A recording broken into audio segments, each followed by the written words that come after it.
Yeah, absolutely. So we know him today as the founder and the CEO of Youth Empowerment. But for years, he was trapped in a cycle of violence and desperation, ensnared by gang life and consumed by the community around him. He faced countless struggles and found himself on the wrong side of the law more times than he can count. His words. But he did find the tools eventually to climb out of this and change his life. How are you, Arthur Soriano? How are you? Great. I wanted to call you Arturo, of course. Call me Arturo. I went between Arturo Soriano and Arthur. Yeah, whichever Which one do you is prefer? good. So there's a funny background story to that. I'm coming from a mother from Colombia and descent migrated to New York, Bronx. And on the billboard, it said Arthur. So that's why she named me Arthur. King Arthur. But she still to this day calls me Arturo. So my legal name is Arthur, but she calls me Arturo. So it's either or. Did you ever be called Arturito? Arturito, Arturito? Yeah. Yep, Arturito. You know, I'm Cuban, so Arturito to us is R2D2. Yeah. I love that.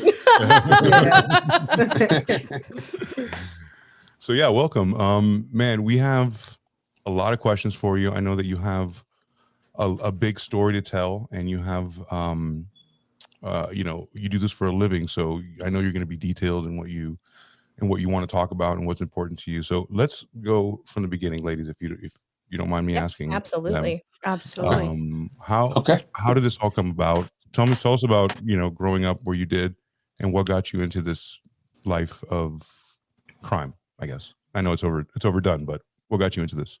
For sure. And so my name's Arturo. I spent over 23 years of incarceration, experienced system-induced trauma, inhumane isolation, torture. I'm a federal, state gang expert. And so what that means is I work with individuals that have the highest of crimes, work with the public defender's office, private practice, lawyers. And so I say that to say that now, like, I'm a family man, I have a wife, I have kids, 8-year-old, 6-year-old, a 17-year-old that thinks she's 35, and a 24-year-old that finally settled in, right? So, you know, that's my priority first and foremost. But just want to give you some background. And so, I was born in New York, in the Bronx, 1976, during the crack epidemic. Mother from Colombia, just her and I. Didn't work out with pops. A lot of domestic violence within the household, domestic disputes. So he left within the year. And so we went through that challenge of me not having that father figure. We ended up moving to Alaska for a couple years. And then, so I remember them thoughts vividly. Alaska, the snow, the glaciers, the snow sledding. It was a drastic change, huh? Yeah. So it was a great moment because it was peaceful, right? It was my mother and I had a couple family members there as well also. But what made her move to Alaska? What's that? What made her move to Alaska? She wanted to get away from my dad. Yeah, she just wanted to get away from my dad. So, and then she like something you make up. You're like, you know what? I'm gonna move to Alaska to get away from you. Just out the blue.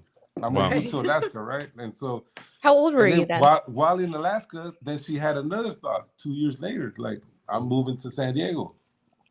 And then I'm moving to Sandiego, and the neighborhood that we decided to move into was City Heights, back then also known as East Sandiego. So in that process, I was being raised without a father in the home. I experienced a lot of different complex traumas. I experienced family sexual abuse when I was a kid.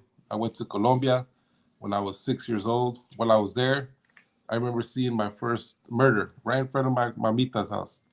I was this kid, fearful, frightened, and I remember everybody would just run, but I'm just there, scared.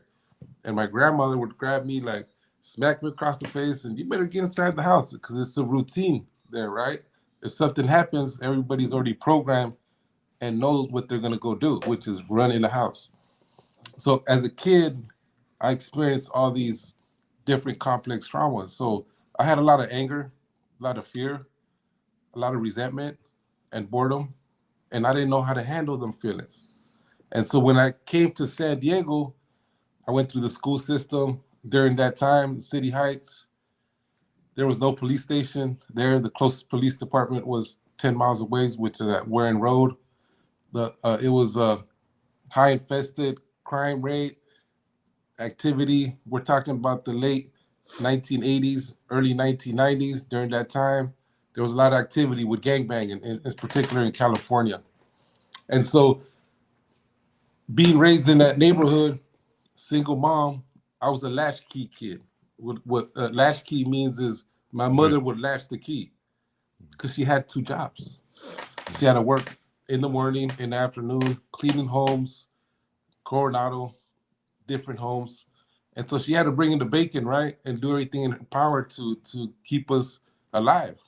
And so I needed that sense of belonging and that sense of purpose. So I found that in gangs. And then they became my family members. And we used to validate each other's trauma. Like, okay, well, you don't got a dad, I ain't got a dad, you ain't got a dad, so we're validating our traumas and we got something in common. Or I went through this trauma, poverty. So we're validating each other as individuals, and it becomes a family atmosphere. It's a support group, right? You're actually like, for lack of a better word, a street support group. Yeah, it's a street support group. Right. And then everything's cathartic. You're kind of like bouncing things off of each other. You probably never were able to share those things anyway. Yeah. And was there a father figure that you guys, it was more like a brotherhood, or was there a father figure that you had in a gang?